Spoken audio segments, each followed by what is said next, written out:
आवाज आई Alina? Yes sir, अस्सलाम वालेकुम। मेरी आवाज आ रही? जिंदाबाद। अलीना, ओह, ओके। अलीना जरा सामने आए। हाँ, एक दफा ओके। तो आपने ना वो पंजाबी च कहते साडा साह सुखा देता। मतलब ये है ओह कि यस। इस टाइम हमारे साथ एक वो हो गया ना, इस तरह का हाथ हो गया कि जो हमारी स्पीकर थी वो नहीं कर सकी। तो अभी शुमाइला ने कहा कि नजर नहीं आ रही, तो मैंने कहा दोबारा फिर वही होने नहीं नहीं, आई एम राइट हियर। लगा। ठीक हो गया। तो अलीना बताएं, कैसा कैसा फील हो रहा है? कोई प्रेशर, कोई चैलेंज, कोई? सर वो तो हो रहा है, ऑब्वियसली आई एम नहीं। Quite nervous. नहीं, वो लग नहीं रहा कि हो रहा है। जब जब ये कह रहा हो ना स्पीकर, तो इसका मतलब है कि उसको वो काफी अच्छा वो डील कर रहा है ना। तो इंशाल्लाह आप सर। इसको बिल्कुल लें कन्वर्सेशन के मोड में, जैसे अभी हम बातें कर रहे हैं। ओके। जी जी जी, तो बिल्कुल। बस थोड़ी देर हम आपको 30 मिनट बात करने देंगे। बस ओके सिर्फ इतना ओके फर्क पड़ेगा कि ओके। आपने जो बात अपनी ऑर्गेनाइज की है वो आप हमें 30 मिनट जो है वो सुना लें। और ये बड़ा प्रिविलेज है कि इतने लोग जो हैं वो आपकी बात सुनेंगे ध्यान से। ठीक है। Thank you for that sir. तो उसके थैंक यू। बाद फिर उनका हक होगा कि वो आपसे बदला लें। ठीक है अगले ठीक। अगले 60 60 मिनट, ठीक है ना? Okay okay sure. तो बेटा ठीक है, आप शुरू कीजिए क्लाइमेट चेंज पे जो आपकी रिसर्च है उसके साथ रिलेट करते हुए, और जो आपकी रीसेंट ऑब्जर्वेशंस हैं। मतलब हमें ये इशू जो है हम्म उसकी समझ आए कि ये कितना सीरियस है और कब से है। हम्म। तो प्लीज ओवर टू यू बेटा, थैंक यू वेरी मच। तो आप शुरू कीजिए Leena. Okay okay. Thank you sir. अच्छा, सो मेरा जो टॉपिक था बेसिकली वो था क्लाइमेट चेंज। थीसिस का जो मेरा टॉपिक था एमएस में अभी, so that was basically climate change as a non traditional security threat to Pakistan. और मैंने जो केस स्टडी ली थी वो 2022 फ्लड्स की ली थी। एनवायरमेंटल सिक्योरिटी के चैलेंजेस थे उनका आगे, सारी वो प्रॉपर जो थीसिस का प्रोसेस होता है वगैरह, रिसर्च ऑब्जेक्टिव्स आइडेंटिफाई करके मेजर फाइंडिंग्स रिकमेंडेशंस ली थी। फिर कुछ इंटरव्यूज वगैरह किए थे।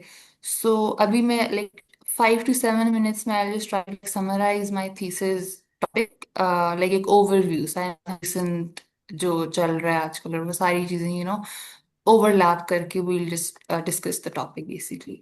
सो सबसे पहले क्लाइमेट चेंज बेसिकली जो होता है, एक मिसकंसेप्शन होती है, वो ये होती है यूजली कि लोगों को लगता है climate change like it is something to be considered in the context of global warming, जो टेम्परेचर्स इंक्रीज हो गए उस कॉन्टेक्स्ट में आएगा। But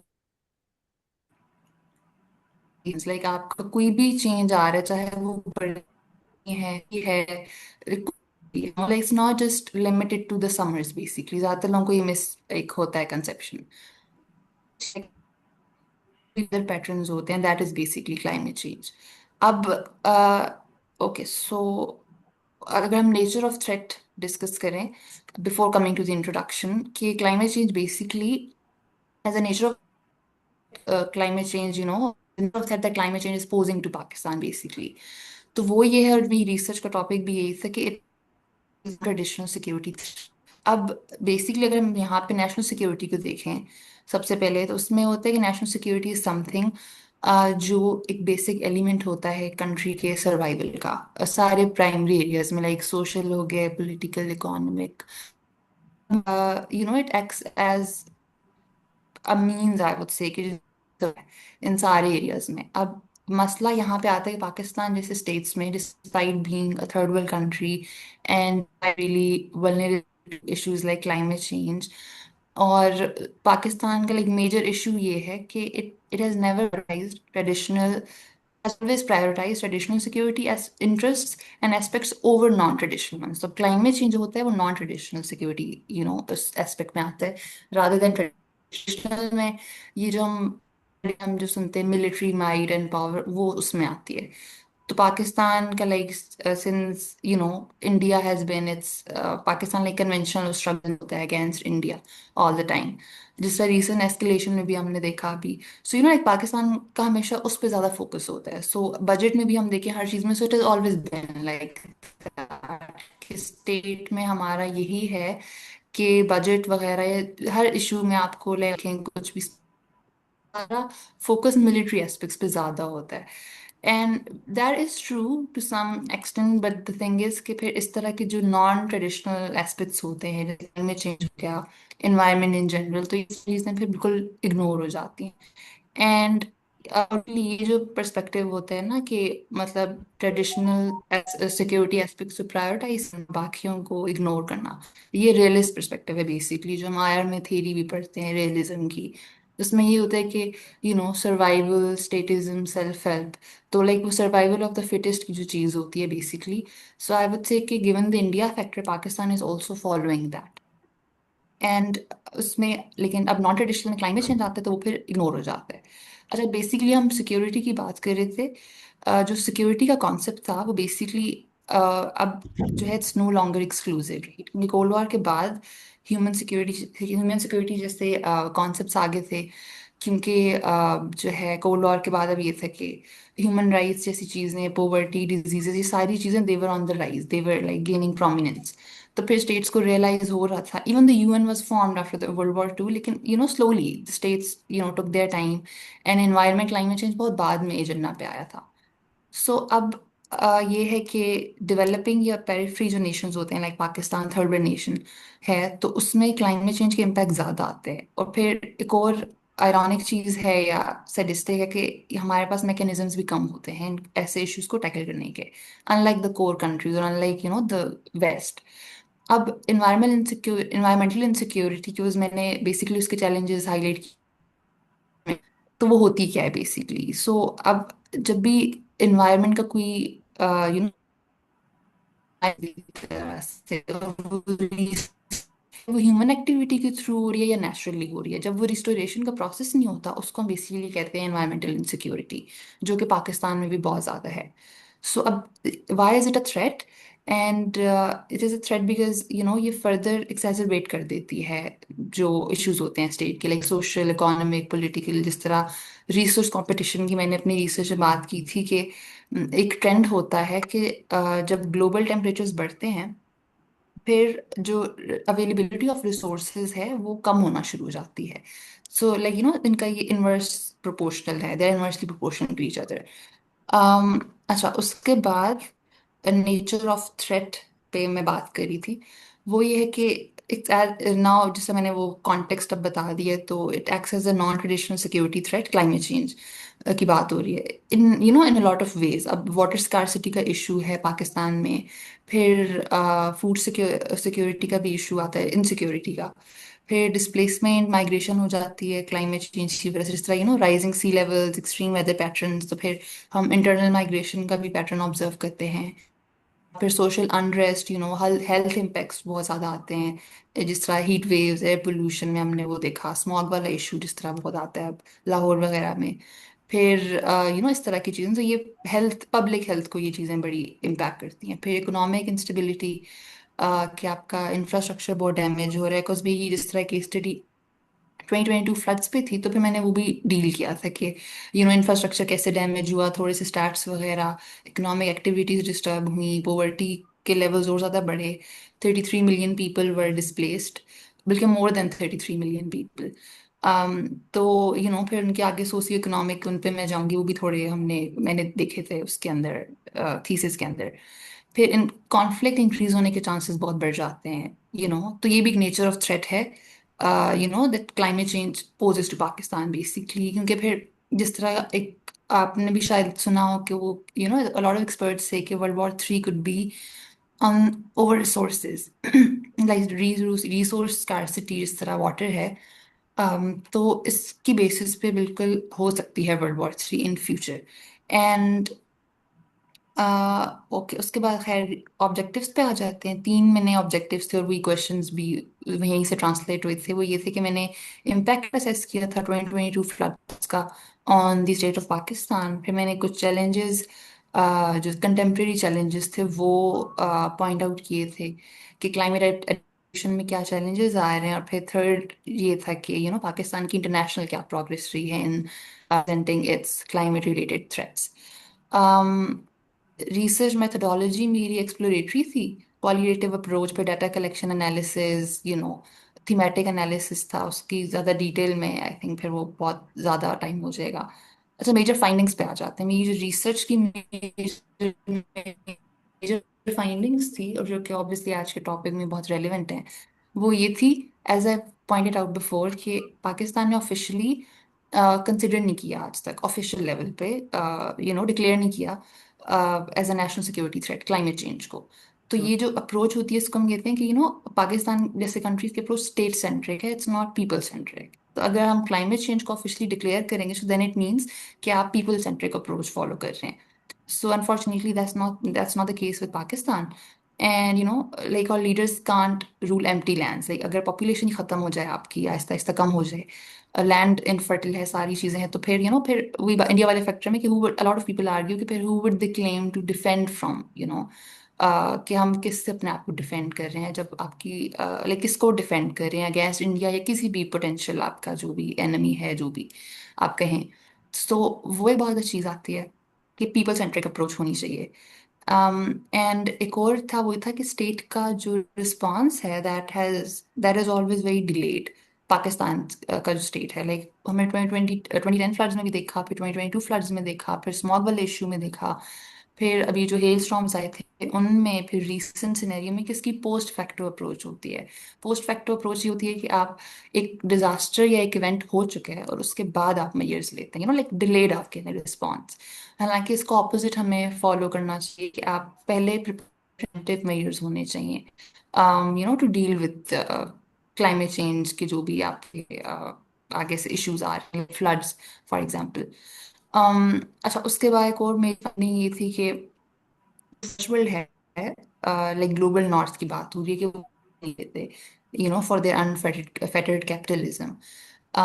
and on the other hand ये इशू है कि जो थर्ड वर्ल्ड नेशंस हैं पाकिस्तान जैसे, they are left to deal with the consequences despite having minimal carbon emissions। जिस तरह पाकिस्तान की लेस देन 1% है कार्बन emissions। ये बात यूएन के सेक्रेटरी जनरल ने खुद एक्नॉलेज भी की थी राइट आफ्टर द 20। सो वो एक चीज है, बट वही बात है कि कुछ चीजें हैं कि हम हर चीज पे क्लाइमेट चेंज को ब्लेम नहीं कर सकते। रीसेंट सिनेरियो उस पर फिर मैं आगे भी होपफुली बात करूंगी इस वाले पॉइंट पे। अच्छा, एक और मेरी फाइंडिंग ये थी कि पाकिस्तान की जो एफर्ट्स थी in combating environmental threats, specially given the 2022 floods, वो कंप्लीट फेलियर नहीं थी, but there was a lot of room for improvement, जिस तरह बजट एलोकेशन वगैरह की चीज़ें थी। फिर इंटरनेशनल सपोर्ट जो है या कम्युनिटी बेस्ड मेजर्स थे, उन्होंने काफ़ी मेजर रोल प्ले किया था रिहेबिलिटेशन एफर्ट्स में। लेकिन इंटरनेशनल सपोर्ट वाले पॉइंट पे एक ये मसला आता है कि IMF, world bank, they support countries like Pakistan, but it always comes with a condition, like that support is obviously never unconditional। तो फिर आप डेट साइकिल में, वो डेट क्राइसिस उसमें पड़ जाते हैं, तो वो बहुत फिर स्टेट की लेजिटिमेसी भी चैलेंज होती है when you are always indebted to a foreign state और a foreign entity for your own issues. तो फिर आप आपकी लेजिटिमेसी इतनी ज्यादा रहती नहीं है इंटरनेशनल एरिना में। सो that was a really important point. फिर दो तीन चीज़ें और थी, जिस तरह सोशियो इकोनॉमिक और उन एस्पेक्ट्स में आए थे, या सोशल उनमें इन जनरल के मेंटल हेल्थ सपोर्ट की बहुत कमी थी फॉर द कम्युनिटीज़ 2022 फ्लड्स में, या किसी भी, ये हर उसमें अप्लाई हो सकता है। जितनी भी चीज़ें मैं लाइक अभी पॉइंट आउट कर रही हूँ, basically they are not, I pointed them out in the context of 2022 floods, लेकिन अगर आप अगर आप इसका लिंक करें तो ये ओवरलैप करिए सारी चीज़ें, लाइक आज के लिए कॉन्टेक्स्ट में भी आप अप्लाई कर सकते हैं इनको। तो मेंटल हेल्थ सपोर्ट की कमी होती है जो कम्युनिटीज़ अफेक्ट होती हैं। फिर उस पर मैंने कुछ इंटरव्यूज़ किए थे। मरियम जमाली का for example, she was one of the interviewees, वो यंग बलोच एक्टिविस्ट हैं क्लाइमेट चेंज की, and she is been doing amazing work. तो ये वाली चीज़ उन्होंने काफ़ी पॉइंट आउट की थी। फिर एक और चीज़ यहाँ पे थी कि the needs of pregnant women and women in general, like menstruators जो होती हैं फॉर एग्जांपल, मंथली साइकिल जो होता है फीमेल, वो जब ऑब्वियसली फ्लड्स हैं या इस तरह की चीज़ें हैं, वो बहुत ज़्यादा डिफिकल्ट होता है मैनेज करना। फिर बुशरा मानूर हैं पीरियड राइट्स एक्टिविस्ट, उनका मैंने इंटरव्यू किया था इस कॉन्टेक्स्ट में, and she pointed out a lot of harsh realities के, for example a lot she visited वो महावारी जस्टिस मूवमेंट है उनकी, लाइक को फाउंडर हैं। so she visited the areas 2022 floods में ही, and she found out and then she told me कि grass leaves वगैरह, grass और ट्री लीव्स जो थे, बेसिकली ट्री लीव्स स्पेशली औरतें अपने पीरियड्स वगैरह और ये चीजें मैनेज करी थी, लाइक इतने बुरे हालात थे वहाँ पे। सो दे बुशरा मानू की जिस तरह मैं एग्जांपल दी हूँ, so she distributed those hygiene kits वगैरह amongst women in those areas. So इस तरह के काफी इश्यूज भी थे जो कि देखने में आए थे ड्यूरिंग और फिर अगेन वही बात है कि आजकल के कॉन्टेक्स्ट में भी फिर सेम इश्यूज आ रहे हैं, चाहे कोई भी इन्वायरमेंटल डिजास्टर हो, तो फिर ये सारे इश्यूज देखने में आते हैं। उसके बाद लाइक चैप्टराइजेशन मैंने इस तरह की थी कि चैप्टर 1 इंट्रोडक्शन था, चैप्टर 2 में इम्पैक्ट आया था जिसमें मैंने अभी एग्जांपल दी हैं। तो सोशियो इकोनॉमिक फैक्टर, डिस्प्लेसमेंट, फिर जॉब इश्यूज के रिलोकेट करना पड़ रहा है विद इन पाकिस्तान रह के, क्योंकि इंटरनल माइग्रेशन का जो बेसिकली प्रोसेस होता है वो देखने में आता है हर हमेशा क्लाइमेट चेंज के इश्यूज में। फिर इकोनॉमिक सोशल इनक्वालिटीज वो देखने में आती हैं। फिर एंड सोशियो पॉलिटिकल फैक्टर में एक ये इंपॉर्टेंट पॉइंट है कि जो इकोनॉमिक और सोशल इनक्वालिटीज हैं caused by climate change, they often and up leading towards a political crisis. Like पुरानी एग्जांपल इसकी मैंने कोट की थी कि अफ्रीका में ये हुआ था काफी टाइम पहले कि डिजर्टिफिकेशन, क्योंकि वहां पे बहुत ज्यादा होती है अफ्रीकन रीजन्स में, तो और लॉन्ग टर्म ड्राउट्स आते हैं, so they ended up leading to political violence in the African region once. So इस तरह की चीजें आती हैं। अच्छा, फिर डिस्पैरिटीज, वल्नरेबिलिटीज, जिसमें मैंने अभी विमेन, प्रेग्नेंट विमेन इनकी एग्जांपल दी, मेंटल हेल्थ इश्यूज, ये सारी वल्नरेबिलिटीज फिर ये पॉइंट आउट की हैं। And again they are not just exclusive to the 2022 floods, आप इनको किसी भी क्लाइमेट चेंज डिजास्टर में यू कैन अप्लाई देम। फिर ये डिस्कस किया था कि पाकिस्तान की जो मिटिगेशन एफर्ट्स हैं वो they haven't been enough basically.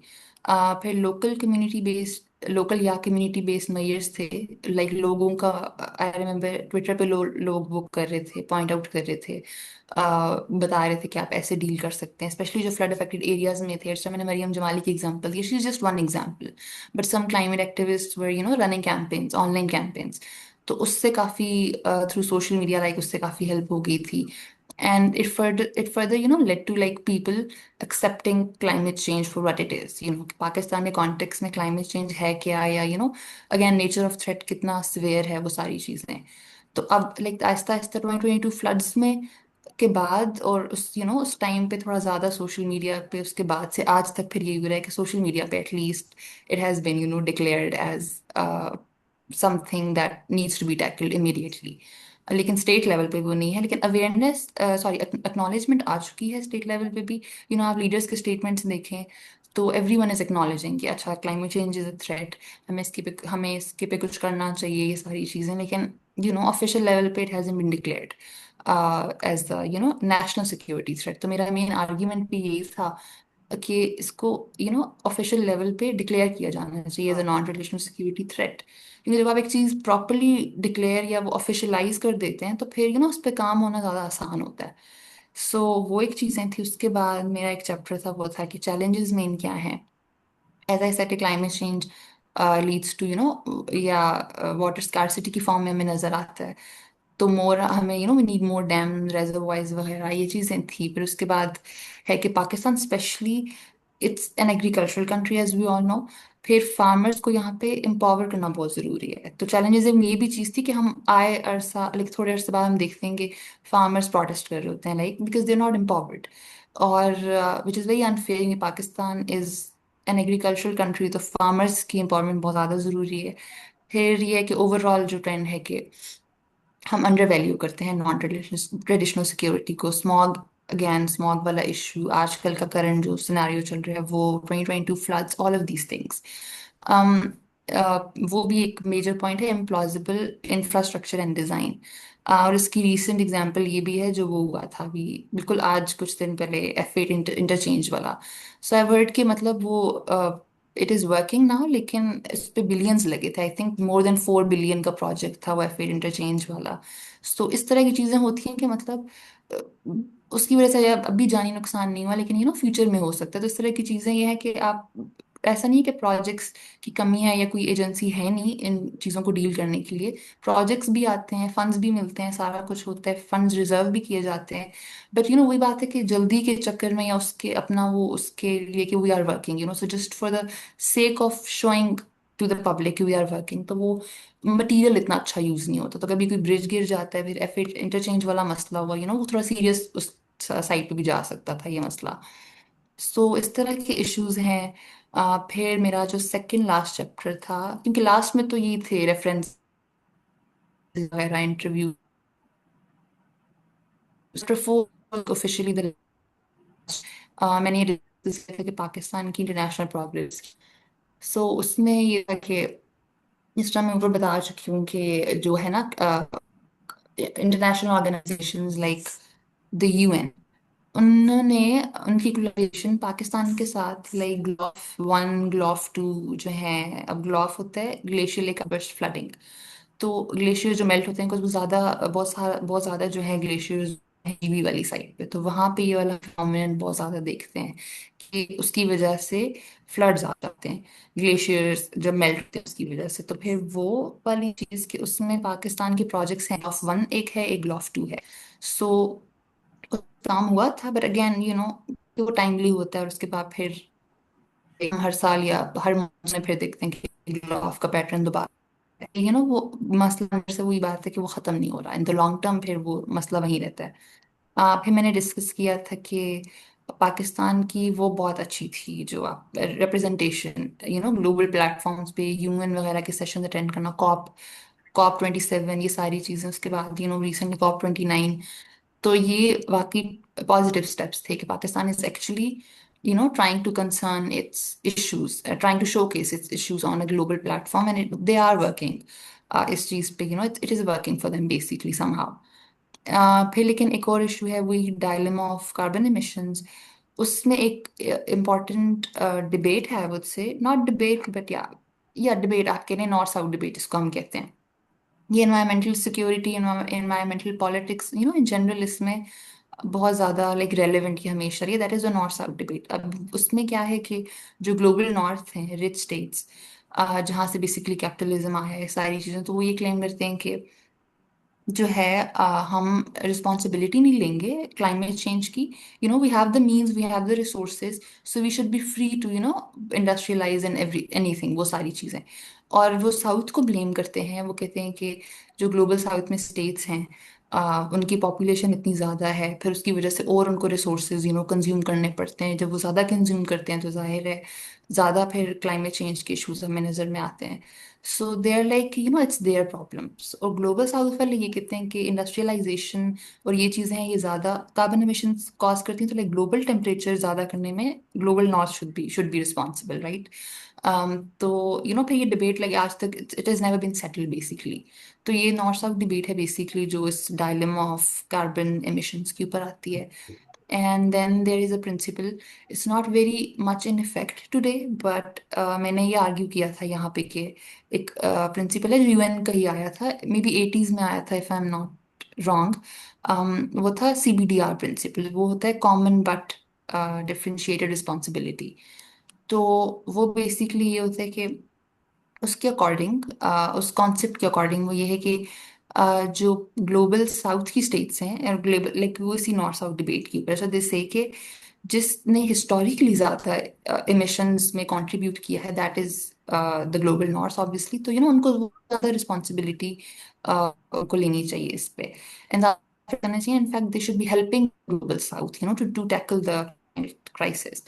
And लेकिन ये है कि ये it's not very much in effect as we see, because ये debate ongoing चलती रहती है, and nobody really follows this CBDR principle जो कि है common but differentiated responsibility। तो ये था रिसर्च। फिर मैं आती हूँ recommendations पे, बल्कि उस पर एक एक दो और पॉइंट्स हैं। Yes, the concept of sustainable development, that is really important, कि वो होना चाहिए। मतलब ये है कि इन्वायरमेंटल पॉलिटिक्स के अंदर बहुत ज्यादा ये टर्म यूज होती है sustainable development, and it is very different from like development, क्योंकि इसमें ये होता है कि जो फोकस होता है डेवलपमेंट का, वो क्वालिटी पे होता है rather than the quantity, right. कि अनफेडेड कैपिटलिज्म ना हो, इंडस्ट्रियलाइजेशन, ये सारी चीजें, बल्कि क्वालिटी का काम हो। जिस तरह मैंने फेड इंटरचेंज की बिल्कुल रिसेंट एग्जांपल थी, ये जहन में आ रही थी तो अभी वो दे दी, कि क्वालिटी ऑफ द मटेरियल, चाहे वो इंफ्रास्ट्रक्चर जो भी लाइक यूज हो रहा है मटेरियल उसमें, अगला क्लाइमेट रिजिलियंट रोड्स बना रहे हैं, कोई भी चीज़ अगर आप बना भी रहे हैं तो उसमें मटेरियल कैसा कैसा यूज़ हो रहा है, सारी चीज़ें वो इफेक्टिव होना चाहिए सारी। तो ये सारी सस्टेनेबल डेवलपमेंट पे आती है कि आपकी क्वालिटी ऑफ डेवलपमेंट अच्छी होनी चाहिए रादर देन द क्वांटिटी। और फिर आते हैं क्रिटिकल थ्योरी। मैंने जो मेन थ्योरी अप्लाई की थी अपने थीसिस में वो थी क्रिटिकल थ्योरी। वो थोड़ा सा कंट्रास्ट में जाती है रियलिज्म के। लाइक कि क्रिटिकल थ्योरी ये आर्ग्यू करते हैं जो क्रिटिकल थ्योरिस्ट होते हैं कि वो ट्रेडिशनल जो नोशन है, ट्रेडिशनलिस्ट नोशन है क्लाइमेट चेंज को, सिक्योरिटी का सॉरी, उसको डिनाई करते हैं। जैसे कि जो कॉन्सेप्ट ऑफ सिक्योरिटी है it is not something exclusive, कि वो एक्सक्लूसिव होगा मिलिट्री टर्म्स में कि हम उसको लेंगे, उसको आप नॉन मिलिट्री एस्पेक्ट्स जिस तरह again climate change, environment, even terrorism जैसी ये सारी चीज़ें बहुत इंपॉर्टेंट है। तो ये बहुत ज़्यादा इंपॉर्टेंट है। तो आप लाइक वो ये आर्ग्यू करते हैं कि इट गोज अगेंस्ट रियलिज्म कि आपने सिक्योरिटी को सिर्फ मिलिट्री एस्पेक्ट्स में नहीं लेना। फिर इसका जो लिंक है वो मार्क्सिज्म से भी जाता है, मार्क्सिज्म के साथ। कि मार्क्सिज्म क्या था कि वो क्लास स्ट्रगल के ऊपर थी, कार्ल मार्क्स की थ्योरी, राइट। कि एक सोशल क्लास है वो हमेशा फोर फ्रंट पे होगी disaster, when it comes to disasters. तो वो हमने 2022 फ्लड्स में भी देखा, वो हम आजकल भी देख रहे हैं कि जो सोशली वल्नरेबल हैं ज़्यादा, या सोशियो इकोनॉमिक, जिनके ऑलरेडी इतने फाइनेंशियली हालात अच्छे नहीं है, वो ज़्यादा सफ़र कर रहे होते हैं। इसमें एक एग्जांपल आएगी स्मॉग वाली जो मैंने पॉइंट आउट की थी। वो ये थी कि एयर प्योरीफायर किए गए थे लोगों के स्मॉग को टैकल करने के लिए। लेकिन अब वहां वहां पे भी रिच क्लास का, जो रिचर लाइक सोशल क्लास है, उनका ये फायदा हुआ कि दे कुड अफोर्ड इट। फिर मैं एक जगह देख रही थी कहीं, आई थिंक डॉन पे था, कि एयर प्योरीफायर्स की फिर जो आप कहते हैं प्राइस वो बढ़ाना शुरू कर दी थी, 10,000 फॉर अ फैमिली। फिर उनको आपने दोबारा अपडेट करना है या जो भी उनका साइंस होती है उसके पीछे, तो उसके लाइक आपको बार बार उस पर like you need to spend money on them. कुछ इस तरह की चीजें फिर पैटर्न्स आते हैं हमेशा चाहे किसी भी क्लाइमेट चेंज है, मेंटल डिजास्टर, इन्वायरमेंटल डिजास्टर की बात है। तो फिर इस तरह एक सर्टेन सोशल क्लास है, तो यहाँ पे इसका लिंक फिर मार्क्सिज्म से भी बनता है। एंड बेसिकली दीज हिस्टोरिकली भी these theories are very like interconnected, जो मार्क्सिज्म है और क्रिटिकल थेरी। तो ये था। उसके बाद just give me a minute, I think एक दो और पॉइंट्स थे। यस, एक तो ये था कि हिस्टोरिकल, जिस तरह मैंने CBDR प्रिंसिपल की बात की थी कि रिस्पॉन्सिबिलिटी उन स्टेट्स पे होनी चाहिए हिस्टोरिकली रिस्पॉन्सिबल रहे हैं फॉर क्लाइमेट चेंज इश्यूज। लेकिन अब ये है कि कुछ सालों से जो एशिया है, एशिया में एमिशंस काफ़ी ज़्यादा हो गई हैं। What's the reason? Rapid economic growth and जो कार्बन इंटेंसिव इंडस्ट्रीज हैं, स्पेशली एनर्जी या पावर सेक्टर है आपका, वहाँ पे ये जो सेक्टर होता है it heavily relies on fossil fuels like coal, natural gas, oil वगैरह। तो इन पे अब ये कि these things are basically a major source of carbon emissions। Carbon dioxide ज्यादा एमिट करती हैं। तो पाकिस्तान अगर if Pakistan starts attracting investment in renewable energy like solar हो गया, और सस्टेनेबल एग्रीकल्चर हो, क्लीन टेक्नोलॉजीज हो, ये सारी, तो फिर it is possible that Pakistan can lead to both economic and environmental sustainability, but this is an issue कि एशिया की emissions बहुत ज़्यादा बढ़ गई हैं। So again we can't keep criticizing the north and take some responsibility for our own actions as well। ग्लोव पे एक और इम्पॉर्टेंट पॉइंट था, वो ये था कि um, अब एज वी नो कि ग्लेशियर्स जब मेल्ट होते हैं, ठीक है, वो फिर स्पीड अप कर देते हैं the process of this global warming and all that. अब मतलब इट कॉजेज ग्लेशियर मेल्टिंग जो होती है, ये प्रोसेस इट कॉजेज फ्लड्स। फिर उससे क्या होता है, इंफ्रास्ट्रक्चर डैमेज हो रहा है, सारी चीजें, life is being threatened, land and water security they and up being threatened. उसके बाद लेकिन एक और पैटर्न ये है जो कुछ एक्सपर्ट्स अभी से वार्न करें कि अभी हमारा जो मेन इशू है वो आ रहा है कि ग्लेशियर्स का मेल्ट होना is a big problem for us right now. लेकिन अगर आप थोड़ा आगे का सोचें लॉन्ग टर्म, 2050 में 2060 में दे आर वार्निंग के ये ग्लेशियर्स का मेल्ट होना अभी हम ये फेस करें, इससे बड़ा इश्यू आ जाएगा जब ये ग्लेशियर्स मेल्ट होके और सारा कुछ ये बिल्कुल ड्राई ड्राई आउट हो जाएंगे। So that's gonna be another issue for us in the future. So ये I think nature of threat में ये एक बड़ा इंपॉर्टेंट पॉइंट है कि जब ये ग्लेशियर्स मेल्ट हो जाएंगे, फिर अगेन वाटर स्कार्सिटी वाला इशू, फिर इंडिया के साथ इशू इंडस वाटर ट्रीटी, जिस तरह अभी भी वो ऑफिशियली इंडिया की तरफ से बंद हो गई थी। सो इस तरह के इश्यूज और बहुत आएंगे in the future as well. So it's not something के that's gonna go away if we look the other way. एक आई थिंक लास्ट शायद था, let me just give me a minute.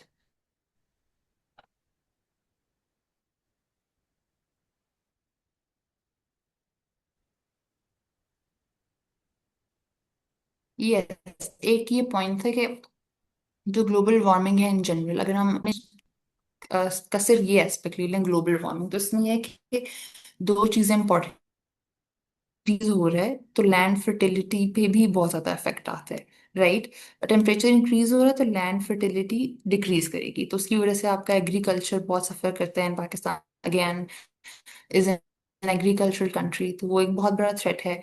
और ये सारी चीजें है कि even if world war happen, there is always the looming threat of India and escalation again, and Indus Water Treaty का जिस तरह मैंने अभी बात की, तो ये मतलब सर्वाइवल ऑफ द फिटेस्ट, ये वैसे भी इंटरनेशनल अरीना में बहुत ज्यादा it has always been a long standing standing reality.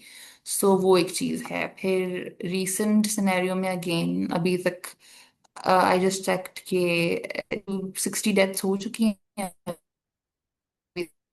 तक।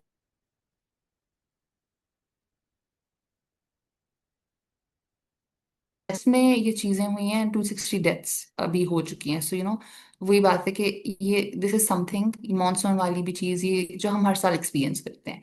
So it's it's something really scary.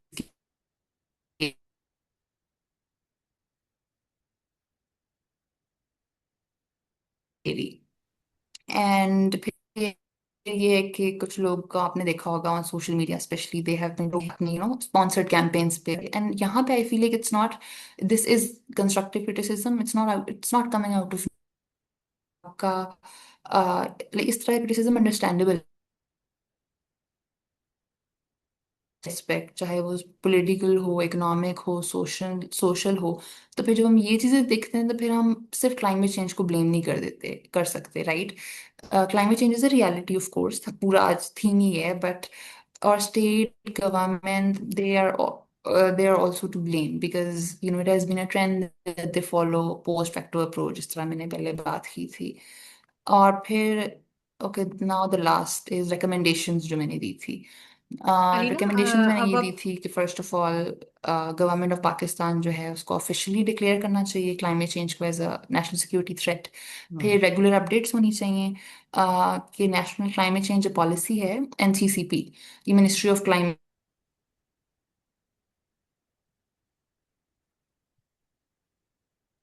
इसमें बहुत गैप आया था। लेकिन जो बेसिकली एनसीसीपी थी, it was first developed after 2010 floods, और उसके बाद लाइक इतना ज्यादा इस तरह की जो आपके पास मैकेनिज्म्स हैं या जो भी हैं, उनको अपडेट करने में इतना ज़्यादा गैप नहीं आना चाहिए। फिर लग्जरी टैक्स जो हाइजीन प्रोडक्ट्स हैं उन पे अभी तक है, वो बल्कि हमेशा से ही है पाकिस्तान में और भी बहुत सारे कंट्रीज में है, but that is a huge problem like specially climate change जैसे सिनेरियोज में कि ये चीज़ें लाइक लग्जरी टैक्स एटलीस्ट नहीं होना चाहिए।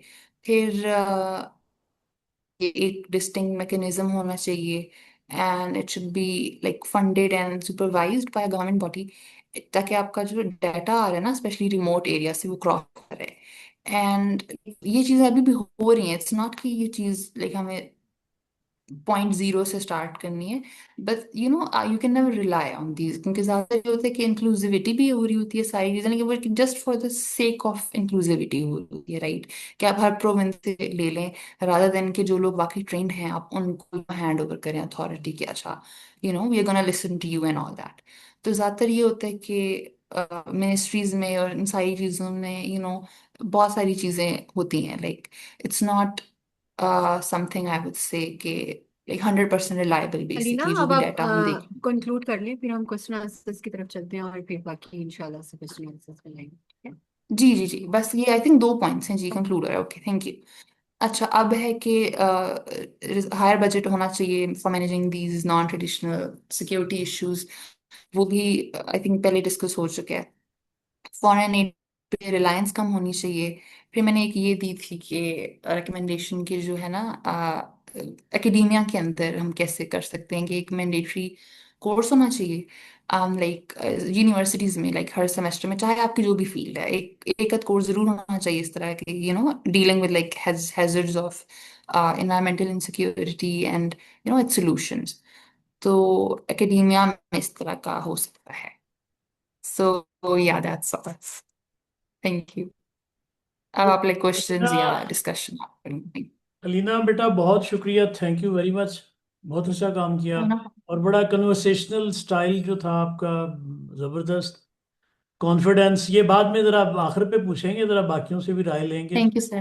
बहुत शुक्रिया, थैंक यू वेरी मच। तो सवालों की तरफ चलते हैं जी। क्वेश्चन कोई क्विकली अपने अपने क्वेश्चन जो है ना वो आप जी पूछिए। जी जनाब, सवाल अलीना से।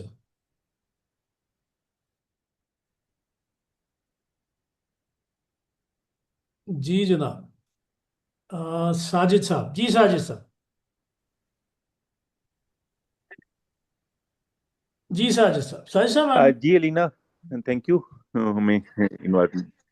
जी मेरी आवाज आ रही है जी जी आ रही सर? है। जी साजिद साहब। जी शायद साहब।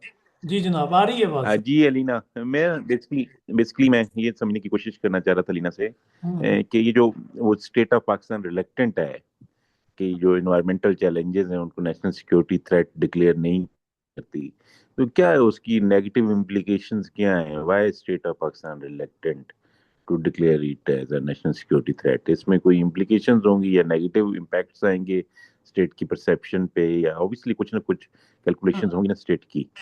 तो इस ठीक। पे जरा हमें इनलाइटन कर दें प्लीज। जी अलीना, अलीना, अलीना लगता है वहीं पे सर लग रहा है कि वो नेटवर्क का। डिस्कनेक्ट हो गई है। सॉरी, जी अलीना। हाँ। मेरी आवाज आ रही है? जी बेटा आ रही है, आपने क्वेश्चन सुन लिया था साजिद साहब का? यस सर, वो कह रहे थे शायद कि स्टेट रिलक्टेंट क्यों है, उस पर थोड़ा सा और हाँ, कॉन्टेक्स्ट बता जो दें। आपकी रिकमेंडेशन है कि स्टेट जो है वो इसको एक नेशनल सिक्योरिटी थ्रेट के तौर पे एक्नॉलेज करे, तो व्हाई इज स्टेट रिलक्टेंट? उनका स्टेट का पर्सपेक्टिव क्या है और इसकी इम्प्लीकेशंस क्या है? दिस वाज द क्वेश्चन, ठीक है।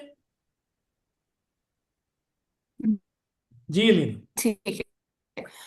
um so reluctant, like in my opinion, reluctant is ये रहा है पाकिस्तान का कि हमारा इंडिया सेंट्रिक हम्म, के, दैट। ठीक। लीना आपकी आवाज कट रही है। So I feel like, Alina, video off करके अगर आप आंसर करें तो। Hmm, sir let me just recon बेटा हाँ हाँ। हाँ ट्राई कर लें, try give me a try कर। मिनट, मैं रिकनेक्ट करती जी जी हूँ। कर लें। ठीक है, जस्ट गिव मी। जी जनाब। सर उसके मैं अगर बाद फवाद साहब हैं, अब्बास साहब सर हैं। जी सर जी। अभी रिसेंटली मैं इसी पे काम कर रहा था, सोशो कल्चरल और जियो पॉलिटिकल इम्प्लीकेशंस के। ये हम्म दो स्टडीज थे, और मैं और डॉक्टर इरफान अशरफ, जो मेरे सुपरवाइजर भी हैं, तो हम्म इसमें दो इश्यूज हैं। ये अभी अलीना ने जो बात की ग्लोव की, तो ग्लोव पे ये है कि सर ये चित्राल और गिलगित बल्तिस्तान में है। हम्म हम्म तो स्टेट इसलिए भी रिलक्टेंट है कि अगर आप जाएं तो सर, ये चित्राल की साइड पे मस्तूज और ऊपर जो ग्लेशियर्स हैं, हम्म तो वहां पे एक साइड पे बहुत बड़ा ग्लेशियर ग्लेशियर है, और दूसरी हम्म साइड पे जो रियासत है और रियासत के बालादस्त अदारे हैं, हम्म वो 4-6-7 हजार फीट के ऊंचाई पे वो माइनिंग कर रहे हैं, ब्लास्टिंग कर रहे हैं। हम्म तो अगर क्लाइमेट चेंज और इन चीज़ों को, ग्लेशियर्स को ग्लोव प्रोजेक्ट के अंदर आपने बचाना है, तो फिर उस माइनिंग की कोई तुक नहीं बनती, वो बिल्कुल इलीगल है। लेकिन चूंकि वो इंतहाई कीमती पत्थर है वहां पे, तो जाहिर है, उनको पैसे भी चाहिए। ठीक। दूसरी बात, जो एक्सपर्ट से मैंने इंटरव्यू की कि सर इसके जो और बिल्कुल नॉन ट्रेडिशनल सिक्योरिटी पैराडाइम में अगर आप इनको देखें, हम्म। तो जो हमारे चूंकि ये है कि लोग नीचे आ रहे हैं। जैसे अलीना ने माइग्रेशन की बात की, तो Pakistan is the only country पूरी दुनिया में सीरा लेवल बढ़ रहा है तो लोग ऊपर आ रहे हैं। हम्म। पाकिस्तान में ऊपर से लोग शहरों की तरफ आ रहे हैं। हम्म। तो जो डिपॉपुलेशन हो रही है, तो चूंकि फॉरेस्ट एक ब्राउन गोल्ड ऐसे कहते हैं लोग, तो हम्म। उसमें पूरा एक नेटवर्क इन्वॉल्व है। तो वो डिफोरेस्टेशन मुसलसल हो रही है, बजाय इसके कि कम हो जाए तो वो बढ़ रही है, और उसमें पॉलिटिकल और नॉन पॉलिटिकल और स्टेट एक्टर्स शामिल है, तो स्टेट इसलिए भी मतलब ठीक। इंटरेस्टेड नहीं है। ठीक। ओके, आई एम तो बैक सर। अभी जी। आवाज आ रही है मेरी? जी अलीना, जी आ रही है बस। बेटा जी सवाल याद ठीक है है। आपको साजिद साहब का? जी जी, वो उसकी जी रिलेक्टेंस के ऊपर था जी जी। उनका। जी बताइए। जी अलीना। उनका ये था, इंडिया वाला फैक्टर आई थिंक मैंने एक्सप्लेन कर दिया था कि हम्म। हमारा हमेशा राइट। स्टेट का स्टांस ही ये रहा ऑफिशियली कि ठीक। इंडिया सेंट्रिक ज्यादा अप्रोच रहती है, तो वो एक चीज है। दूसरा, मुझे ये फैक्टर लगता है रिलेक्टेंसी इसलिए ज्यादा है बिकॉज अभी तक ऑफिशियली हमारी पब्लिक ने भी अब करना शुरू किया कुछ सालों से। उससे पहले like majority of the citizens वो भी, उनको भी लगता है climate change is a hoax, और ये लाइक सिर्फ हमारे मुल्क का मसला नहीं है, इट्स ठीक। लाइक बाकी कंट्रीज में भी, लाइक इन द यूएस जैसे रिपब्लिकन्स हैं, ट्रम्प वगैरह, दे बिलीव कि climate change is a hoax. So hmm. वो एक चीज़ है। फिर हमारे यहाँ रिलीजियस फैक्टर बहुत ज्यादा है जो कि बाकी कंट्रीज में शायद नहीं है, लेकिन हमारा फिर ये भी है कि जिस तरह हम अभी भी बहुत सारे लोगों को देखते हैं, कहते हैं कैन बी डिवाइन इंटरवेंशन, ठीक। अल्लाह का अजाब, इस तरह की चीजें। सो आई थिंक पब्लिक में भी बहुत सी वो चीज अभी भी है। ठीक। सो आई थिंक ये भी एक रीजन है कि स्टेट ऑफिशियली अभी तक नहीं कर पाई इसको। ठीक। ठीक। जी बहुत शुक्रिया। जी अब्बास साहब और फिर फवाद। बहुत अच्छा सेशन था, बड़ा होलिस्टिक था हर हवाले से। मेरा क्वेश्चन ये है कि 2018 में हमें एक ट्रेनिंग करवाई गई जो कि हमने आगे टीचर्स को करवाई, वो थी पाकिस्तान स्कूल सेफ्टी फ्रेमवर्क की। और इस पे एनडीएमए इसमें था एक साइड पे, और एक साइड पे ब्रिटिश काउंसिल थी और आगा खान स्कूल ऑफ हैबिटेट। हम्म। तो इन्होंने इस पे ये जितनी भी ग्लेशियर मेल्टिंग है और ये जितनी भी हमारे पास फ्लडिंग हो रही है, ये सारी चीज़ें ना इन्होंने बच्चों को, टीचर्स को अवेयरनेस देने की पूरी कोशिश की है। जबकि आपकी जो स्टेटमेंट है ना, इसमें मुझे थोड़ी कंफ्यूजन हो रही है कि आप कह रहे हैं कि इन्होंने मतलब नेशनल लेवल पे इसको ऑन नहीं किया। हालांकि नेशनल डिजास्टर मैनेजमेंट अथॉरिटी जो है वो तो अमल में आ चुकी है 2000 मेरे ख्याल में 15 के बाद। तो इस पे मेरी ये कंफ्यूजन जो है ना, ये ज़रा क्लियर जी। कर दें। जी अलीना। यस, एनडीएम में पीडीएम में काफी टाइम से है, दैट इज करेक्ट। लेकिन ये मसला है कि वहां पे भी थोड़े से इस तरह के इश्यूज आते हैं, आई वुड से कि उनके जो एक जिस तरह था, एक आई थिंक एनडीएमए का ही है 4F, 4RF मॉडल, वो रिकंस्ट्रक्शन उस तरह की कुछ चीज़ों पे है। तो उस पे भी ज्यादातर क्रिटिसिज्म आता रहता है कि it's not very well established and very well funded. कि मैंने, अच्छा मेरे एक थे वो मैंने एक इंटरव्यू किया था डॉक्टर मजहर अब्बास का। He is some I'm forgetting the post, secretary at Ministry of Climate Change, and he was pointing this out to me कि एनडीएमए के अंदर स्ट्रक्चरल रिफॉर्म्स की बहुत ज्यादा जरूरत है, so that is like a major issue. सो उस पर हमारी बहुत डिटेल में बात नहीं थी, but he did point out कि there are some structural issues that need to be taken care of. So unless that happens we can't really say कि जस्ट बिकॉज एनडीएमए और पीडीएमए इस तरह की हमारे पास एग्जिस्ट कर रही हैं बॉडीज, गवर्निंग बॉडीज, तो इसका मतलब ये नहीं है कि officially we should be like happy कि ऑफिशियली एक चीज हो रही है। हाँ। अच्छा अलीना थोड़ा सा इसको दोबारा जरा एक्सप्लेन करें। मतलब हमें कैसे पता चलेगा कि स्टेट ने इसको नेशनल सिक्योरिटी थ्रेट के तौर पे एक्नॉलेज किया है? मतलब क्या करे स्टेट तो ये डिक्लेरेशन जो है हमारे सामने आएगा? जो जो बात साहब का सवाल है ना असल में कि जी एनडीएमए काम कर रहा है तो हमें ये कंफ्यूजन हो रही है कि इसका मतलब है स्टेट एक्नॉलेज कर रही है तो काम कर रही है ना। तो वो क्या क्या साइन होगा, किससे हमें पता चलेगा कि इसको एक्नॉलेज किया गया है? नेशनल सिक्योरिटी थ्रेट कोई डिक्लेरेशन होगा, क्या होगा? मतलब आपके जहन में क्या है?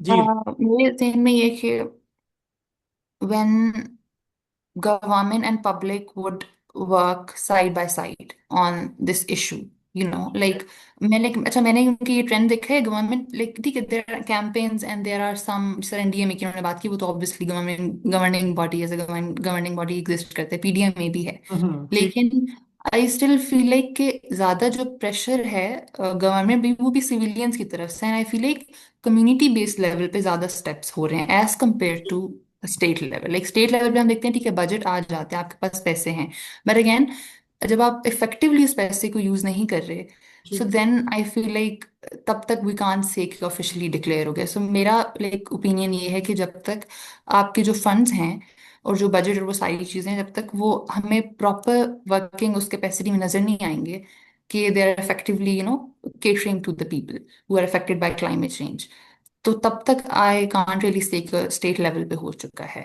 डिक्लेयर। ठीक। ठीक। अच्छा, मेरा ख्याल ये है कि नेशनल सिक्योरिटी पॉलिसी जो है उसमें इसको बाकायदा एक्नॉलेज करना, वो डेमोस्ट्रेट करेगा कि हम इसको एक्नॉलेज कर रहे हैं।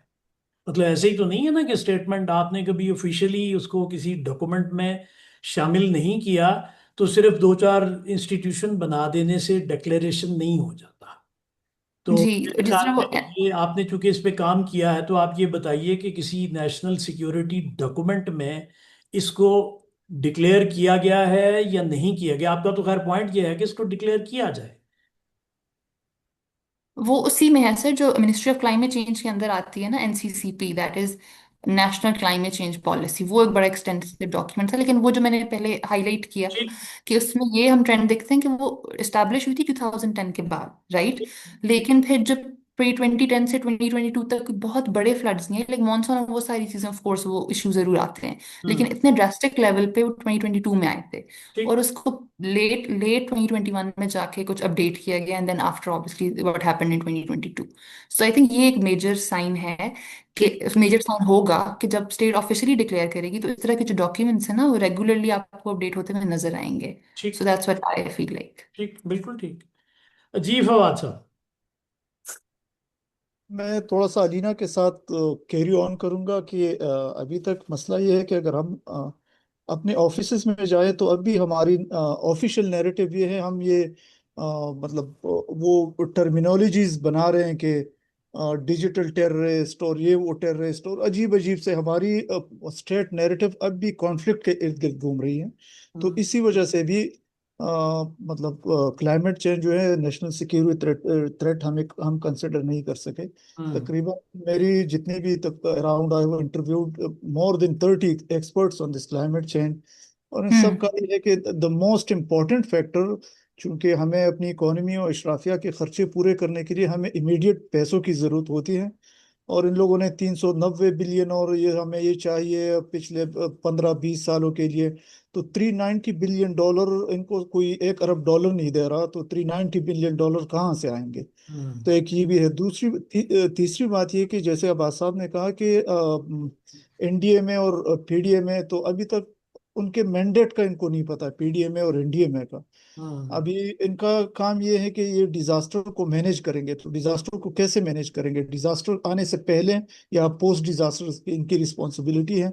और ये बहुत से लोगों से मैंने इंडिया में भी पूछा, अगर मैं भी मेरा नॉलेज इतना वसी ना हो, ठीक। इनको खुद भी नहीं पता कि इनका मैंडेट क्या है। हम्म। तीसरी बात ये सर कि अभी जो ग्लोफ में मैं जो बात कर रहा था कि ग्लोफ में इन लोगों ने एक अर्ली वार्निंग सिस्टम वो किया था कि हम्म। हम पहाड़ों के ऊपर अराउंड 30 प्लेसेस पे हम बनाएंगे अर्ली वार्निंग सिस्टम। हम्म। जिन एरियाज में इन लोगों ने अर्ली वार्निंग सिस्टम बनाए हैं वहां ये खुद भी नहीं जा सकते, ठीक। तो उनसे जो बैटरीज थी वो चरवाहे ले आए नीचे और कबाड़ में बेच दी। जी जी। ठीक। जी जी, अर्ली वार्निंग सिस्टम्स में ये भी एक चीज मैंने कहीं पढ़ी थी when I was like researching के उसमें भी टेक्निकल फॉल्ट्स बहुत ज्यादा हैं, लाइक यू कांट से कि दे आर परफेक्ट जो हमारे हैं ना अर्ली वार्निंग सिस्टम्स, जो ऑब्वियसली 2022 के टाइम पे वो थे, ऐसा नहीं था कि they didn't exist at all, कि हमारे कोई है ही नहीं, लेकिन वो थे, लेकिन वही बात है कि फिर उसको हम बहुत सीरियस नहीं लेते और उनमें टेक्निकल इश्यूज भी आ जाते हैं, they are not very I would say hi fi जिस तरह आप कह लें। ठीक। जी फवाद, यू फिनिश्ड?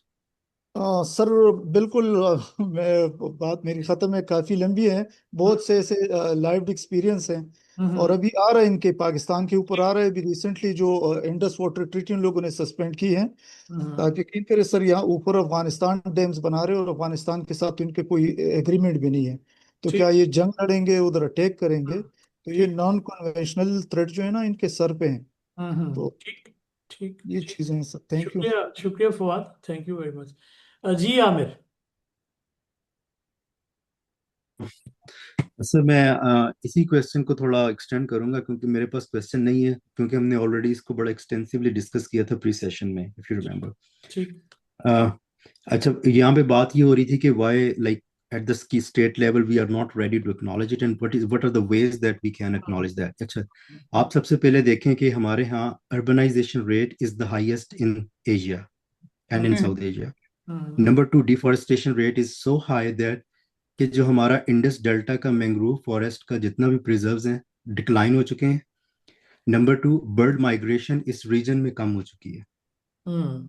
और नंबर थ्री, जो हमारी इंटरनल डिस्प्लेसमेंट है because of Indus river delta, सिर्फ वो जो खारोचन आइलैंड और इन आइलैंड्स को देख लें, तो वो सिग्निफिकेंटली, जहाँ पे पॉपुलेशन लाइक इन 2021 या उससे पहले 15-20 हजार थी एक गांव की, वो अब डिक्लाइन होके ऑलमोस्ट 500 या जीरो पे पहुंच चुकी है। ठीक। और इसमें जो स्टेट की अपनी नेक्रो पोलिटिकल प्रैक्टिसेस हैं वो मैटर कर रही हैं। और दूसरे नंबर पे, क्योंकि मैं इस चीज को ट्रांसनेशनल लेवल पे पढ़ रहा हूँ अभी, मेरा क्योंकि काम भी क्लाइमेट इंड्यूस्ड माइग्रेशन पे है, ठीक। तो प्रॉब्लम ये है कि नंबर वन, हमारा जो इंटरनली लाइक आप कह लें कि जो स्टेट नैरेटिव है टुवर्ड्स अदर स्टेट्स, वो कंप्रोमाइज्ड है। वो रिस्पॉन्सिबल कंसिडर करता है सिर्फ और सिर्फ इंडिया को based on their Chronicle enmity, not China, because industrialization and like the nature of being ourselves like sandwiched between these two industrialized countries is significantly threatening us. तो हमारा narrative is kind of like compromised and divided, एक state के लिए कुछ और है और दूसरी के लिए कुछ और है। और इसके अलावा हमारा जो साउथ एशिया के अंदर जो नेटवर्क है to just communicate transnational and threats of climate change, वो इतना स्ट्रांग नहीं है। इवन कि हमारे पास जो modes of expression inside Pakistan है वो वीकर हैं। ना हमारी फिक्शन है उसके ऊपर, ना फोकलोर है। फोकलोर जब सिंध में थोड़ी सी चेंज होना शुरू हो गई है कि उनकी फोकलोर के अंदर अब आपको क्लाइमेट चेंज सुनाई देता है। ठीक। और उसके अलावा लाइक ये कुछ इश्यूज हैं। डेफिनेटली फ्यूचर में भी हमारा कोई ऐसा सेशन होगा तो मैं मजीद जो भी एक्सप्लोरेशन होगी वो मैं आपके साथ डिस्कस करूंगा। ठीक ठीक, बहुत शुक्रिया। थैंक यू जी। जी रुसा। जी रुसा, रुसा अनम्यूट करें। जी रुसा। जी thank you so much Shahid साहब। मेरा अलीना से क्वेश्चन ये है कि अलीना ने ग्लोबल साउथ और ग्लोबल नॉर्थ की बात की कि एक डिबेट है कि ग्लोबल नॉर्थ में इंडस्ट्रियलाइजेशन ज़्यादा है, तो जनरली जो टेम्परेचर राइज हो रहा है उसकी एक बहुत बड़ी कॉज ये।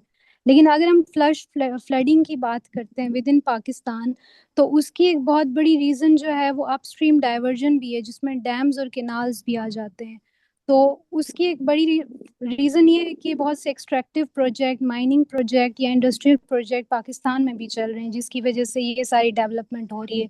सो डू यू थिंक कि government will be willing to work on these aspect, क्योंकि उसमें बहुत बड़े गवर्नमेंट का अपना इंटरेस्ट भी है। जैसे अगर हम सिंध में देखते हैं थर कोल माइनिंग प्रोजेक्ट, तो उसमें सिंध गवर्नमेंट बहुत बड़ी बेनिफिशरी है उसकी। जी, आपका क्वेश्चन क्या है कि will the government be willing to work on this? जी जी, मेरा ये क्वेश्चन है कि गवर्नमेंट क्या विलिंग होगी और क्या हम इन चीज़ों को अनडू कर सकते हैं, क्योंकि जिस तरह हमारे पास बहुत ज़्यादा जो है वो केनाल्स कंस्ट्रक्शन हुई है, एंड हम प्राउडली कहते हैं कि हम दुनिया का जो है सबसे ज़्यादा जो है बड़ा केनाल कंस्ट्रक्शन के प्रोजेक्ट्स हमारे पास से। लेकिन जो जितनी भी हम फ्लश फ्लडिंग देख रहे हैं उसकी सबसे बड़ी रीज़न वही है, क्योंकि उसकी वजह से जो नेचुरल पाथवेज थे हमारे पास वो हमने सारे ब्लॉक कर दिए हैं। जी, ये कैनाल्स वाला इशू एग्जैक्टली ये अभी सिंध में बहुत बना था। Like a lot of people were protesting कि ज़्यादा कैनाल्स नहीं होने चाहिए, और प्रॉपर हैशटैग्स चल रहे थे। And like some prominent figures were also supporting that protest movement जो थी, लाइक जो वो हैं जुल्फिकार अली भुट्टो जूनियर जो हैं, स्पेशली हिम। सो यस, सो वो भी एक पॉइंट है। एंड जो आपका क्वेश्चन है कि will the state be willing, I think the state will be willing, but लेकिन वो पोलिटिसाइजेशन मुझे लगता है खत्म नहीं होगी। लाइक जब इस तरह के कैनाल्स या प्रोजेक्ट्स से जब भी इसकी चीजें आती हैं ना इस तरह की, तो वो हमेशा लाइक पॉलिटिकल ग्रुप्स बने हुए होते हैं। अब काला बाग या कोई भी डैम है, लाइक हमेशा एक फैक्शन आपका होगा जो कह रहा होगा बनना चाहिए, दूसरा कह रहा होगा नहीं बनना चाहिए। So I feel like even if the state is willing in the future, that this sort of like politicization will never end. सो ये एक चीज है। ठीक। जी शुमाइला, अगर किसी और का सवाल नहीं है तो फिर शुमाइला का सवाल तो है। हम्म। अच्छा अलीका, मेरे आपसे ना दो छोटे छोटे सवाल हैं। एक तो ये कि आप ये बताएं, आप क्योंकि सारा ये काम किया, तो जो एक आम आदमी है वो इस क्लाइमेट चेंज को कोई सीरियस प्रॉब्लम के तौर पे लेता है, या वो ऐसे ही बस ठीक है अभी जो चल रहा है, या कभी अल्लाह की मर्जी और इस तरह से इसको लेते हैं? और दूसरा सवाल है, एक तो हम स्टेट लेवल की बात कर रहे हैं, अब देखें हम एक बड़े यूथ से हमारा ताल्लुक है ना पाकिस्तान का, तो हम इंडिविजुअल लेवल पे अगर हम सजेस्ट करें कि यूथ इसमें अपना क्या रोल प्ले कर सकती है, तो आप इसको क्या इसका रिस्पॉन्स करें? पहले ओके, थैंक यू। सो पहले ये था कि पहला सॉरी क्वेश्चन क्या था कि कॉमन मैन, अच्छा हाँ सॉरी मुझे याद आ गया। सो हाँ। कॉमन मैन ले रहा है या नहीं? आई feel like common people are now they are starting to finally take it seriously, लेकिन फिर भी लेकिन वो ग्रुप भी फिर कॉमन लोगों में भी आता है, जो मैंने वो रिलीजन फैक्टर वाली बात की थी कि there are still people including our political leaders, not just the ordinary people, जो कहते हैं कि अल्लाह का अजाब है, डिवाइन इंटरवेंशन वाली बात करते हैं, सो वो वाली चीज़ें I think side by side चलती रहेंगी कि अवेयरनेस भी आ रही है साथ साथ, लेकिन साथ साथ कुछ लोग हैं there who are still very stubborn, and I feel like they're always gonna be like that. सो ये मुझे लगता है ये चीज़ें पैरेलल में ही चलेंगी, लेकिन अवेयरनेस आई, जिस तरह मैंने कहा था कि 2022 फ्लड्स वाला जो था ना, उसके बाद सोशल मीडिया यूजर्स पे तो खैर काफ़ी इस पे they were like working on it. तो अगर कॉमन मैन जिस तरह almost all common people like ordinary citizens वो हैं सोशल मीडिया पे काफ़ी ज़्यादा अमाउंट में, not all of them but yes, even rural areas में भी people are using social media. जिस तरह मैं ट्विटर पे उस टाइम भी फॉलो करी थी, लोग even when they were like affected, they were still like raising campaigns on Twitter especially. Like Maryam Jamali की मैंने एग्जांपल दी, उनका अपना जो था खानदान वो पिछले एक फ्लड में अफेक्ट हुआ था।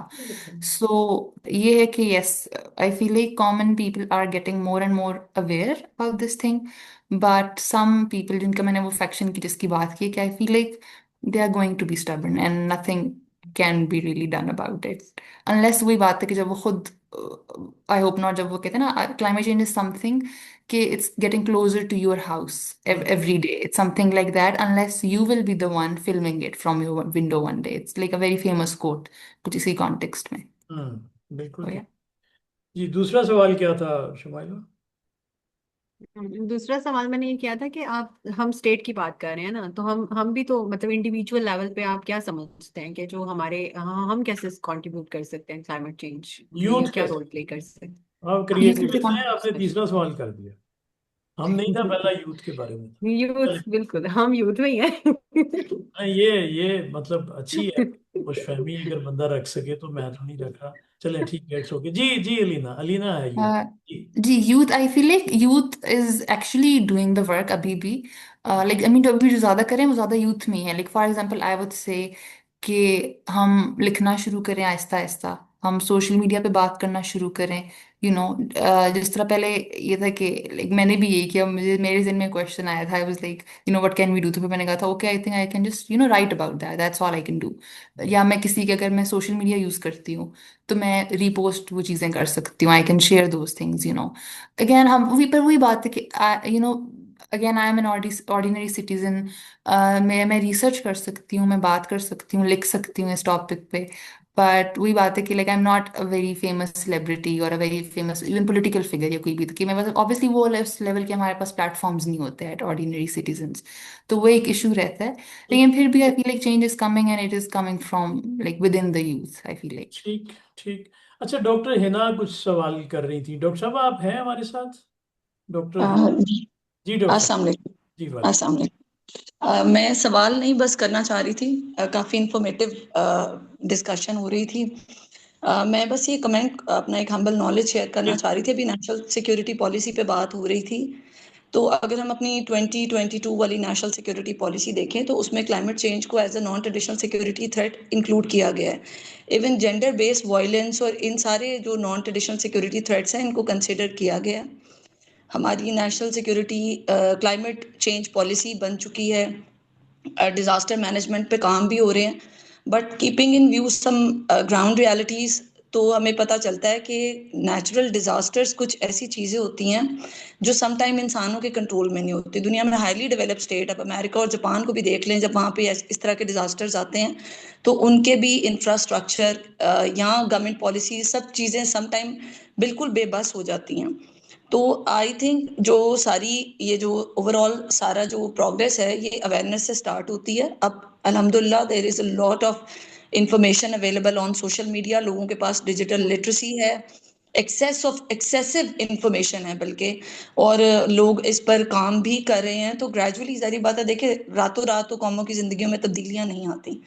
तो मुझे तो यूं लगता है, मैं इस हवाले से बहुत ऑप्टिमिस्टिक हूँ कि अगर अवेयरनेस ड्राइव आई है तो इंशाल्लाह इसके ऊपर प्रैक्टिकल इम्प्लीमेंटेशंस भी स्टार्ट होंगी। गवर्नमेंट भी अपने तौर पे कर रही है, बट डेफिनेटली हम बहुत सी रियलिटी से अवेयर हैं कि हमारे यहाँ जो है वो इकोनॉमिक जो भी इंस्टेबिलिटी है, हमारे पास फंड्स उतने नहीं हैं, रिसोर्सेज उतने नहीं हैं, बट ग्रेजुअली इसी तरह से अगर अवेयरनेस फैलती रही और थोड़ा थोड़ा काम करके चलते रहे तो इंशाल्लाह इन डिजास्टर्स को भी जो है वो कर लेंगे कंट्रोल।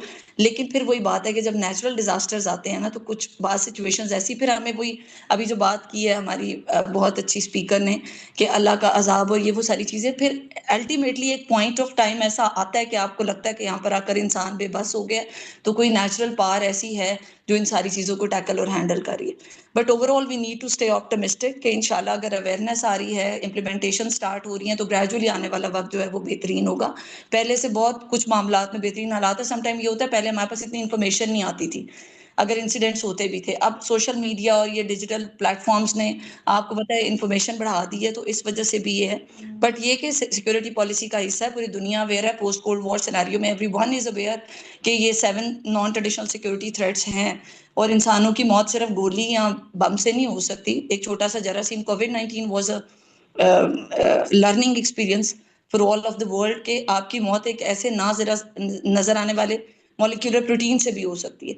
तो एवरीवन इज अवेयर और awareness is raising day by day, और जितनी इन्फॉर्मेशन मिलेगी, जितनी अवेयरनेस मिलेगी, गवर्नमेंट भी एक्टिव होगी, इंफ्रास्ट्रक्चरल डेवलपमेंट भी होगी, और इंशाल्लाह मेरा ख्याल है आने वाले वक्त में हम इसको काबू नहीं कर सकते क्योंकि डॉक्टर साहब बहुत शुक्रिया आपका। और भी कुछ लोग सवाल करना चाह रहे हैं, हम उनकी तरफ चलें। थैंक यू बहुत शुक्रिया, thank you for your comment.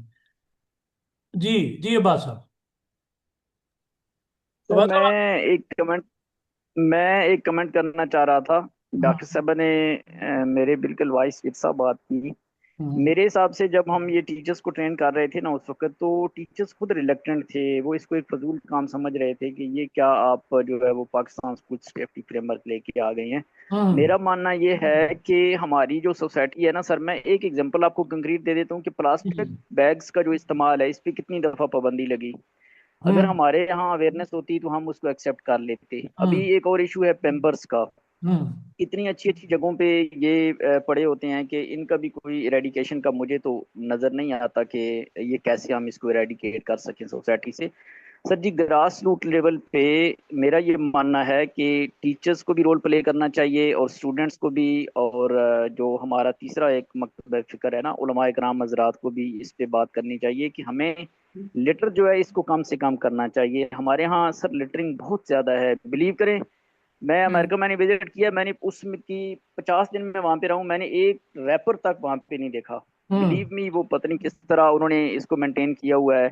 जबकि इधर मैं घर से निकलता हूँ तो मेन रोड पे कचरे के हर रोज अंबार होते हैं और हर रोज वो बेचारे उठा रहे होते हैं। यार अब्बास साहब, तो सर इधर तो अवेयरनेस, अब्बास साहब आप सही कह रहे हैं। इधर तो लगता है जितनी सोशल मीडिया अवेयरनेस फैल रही है उतना ही गंद भी फैल रहा है, ये सारी जी पब्लिक। जी सर, इसको ये जब तक मैं तो मुझे तो अवेयरनेस कहीं नजर नहीं आ रही, बिलीव मी, और लोग अभी तक रिलक्टेंट हैं इन चीजों को एक्सेप्ट करने के लिए।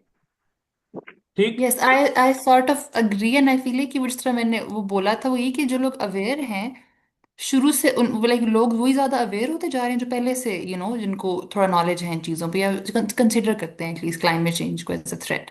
और हम्म जो नहीं, इससे मैंने वो बात की, वो डिवाइन इंटरवेंशन वाली, कि कुछ को लग हम्म रहा है कि सिर्फ वही रीजन है, that alone is the reason. Climate change से इज नथिंग। और वो लोग, मैंने इस तरह वो स्टबर्डनेस की बात की थी कि वो हम्म, लोग अभी भी स्टबर्न है, and that's why I feel है कि वो शायद वैसे ही रहेंगे, तो वो भी एक चीज ठीक है। ठीक। तो मेरा ख्याल है अब कोई सवाल नहीं है।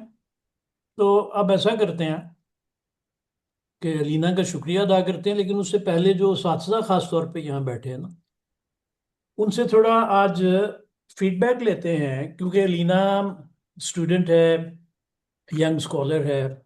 मैंने एक थोड़ा टेम्पलेट बनाया था कि दो चार चीज़ों पे पूछा जाए जो बाकियों के भी बाद में काम आ सके, कि कॉन्फिडेंस, क्लैरिटी, बैलेंस और कन्वर्सेशनल स्टाइल, चूंकि मुकालमा में हम कन्वर्सेशन करते हैं, तो इन चार काउंट्स पे आप अपनी अपनी राय दें। स्टार्ट करते हैं राबिया से, चूंकि राबिया ने आज बहुत कम बात की। जी राबिया। राबिया बताइए, कॉन्फिडेंस पे अगर 1 to 10 आप अलीना को एवेलुएट करें तो आप कैसे? Sir 10 out of 10। Great. Really? Thank yes. और क्लैरिटी पे? ऐसे क्लैरिटी वाज रियली गुड कि उनने जो काम किया है, she was so clear about that. I really appreciate that. Well done Alina. कि हम्म यू आमतौर थैंक पे जो लोग होते हैं यूजुअली जब उनने काम किया होता है तो वो इस पे परेशान होते हैं कि भाई ये चीज़ हमने कैसे की थी। और क्योंकि यूजुअली लोगों ने खुद काम किया हुआ नहीं होता, कॉपी पेस्ट होता है या फिर किसी से करवाया हुआ होता है या कोई हेल्प ली हुई होती है। जितना आपने बताया है, जैसे बताया है, उससे बड़ा क्लियरली लगता है कि आपने खुद काम किए हम्म। एंड आप उसके बारे में बहुत क्लियर थी। थैंक यू सो हाँ, मच। ये बड़ा कॉम्प्लीमेंट। अच्छा, एक चीज रह गई, दो रह गई बल्कि। बैलेंस, बैलेंस कितना था? Sir it was quite balanced. हाँ, ठीक। और कन्वर्सेशनल स्टाइल? इसे मैं एक्चुअली आई वाज ड्राइविंग, तो मुझे जो है हम्म ना ऐसे लग रहा था कि मैं मतलब कोई प्रॉपर प्रेजेंटेशन नहीं सुन रही हूँ या कोई वो नहीं हो रहा। मतलब दैट वाज गुड कि मैं साथ साथ ड्राइव कर रही थी, साथ साथ में मैं सुन रही थी, तो मेरे लिए तो बड़ी अच्छा लग रहा था कि कोई बात कर रहा है।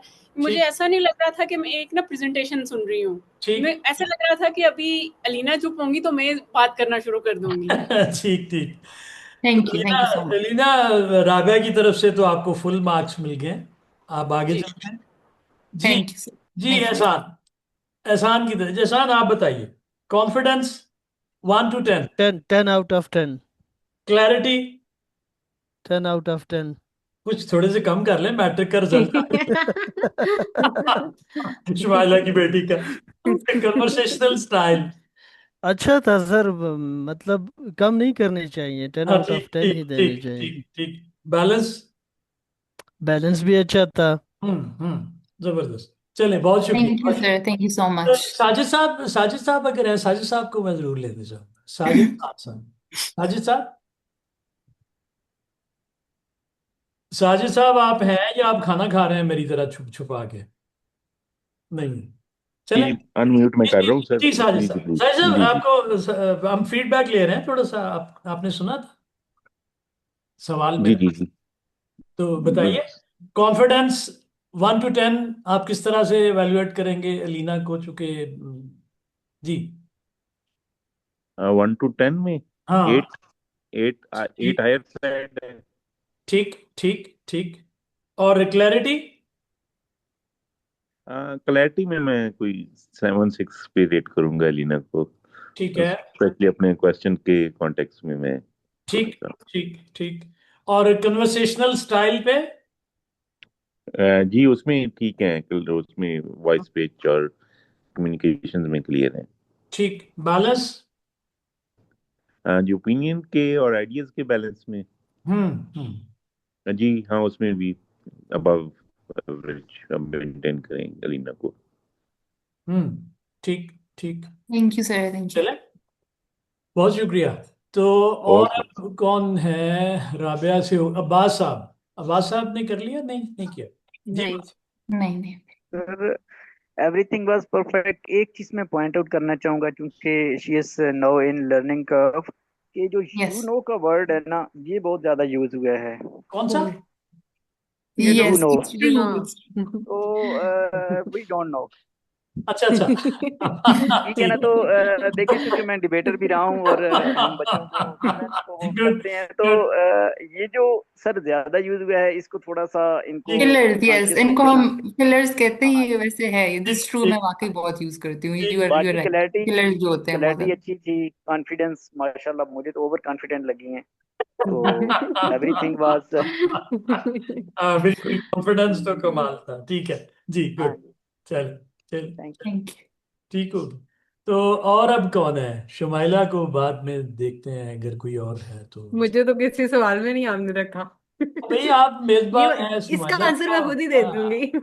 आप अब्बास से पूछते हैं जी। अब्बास करीम जी।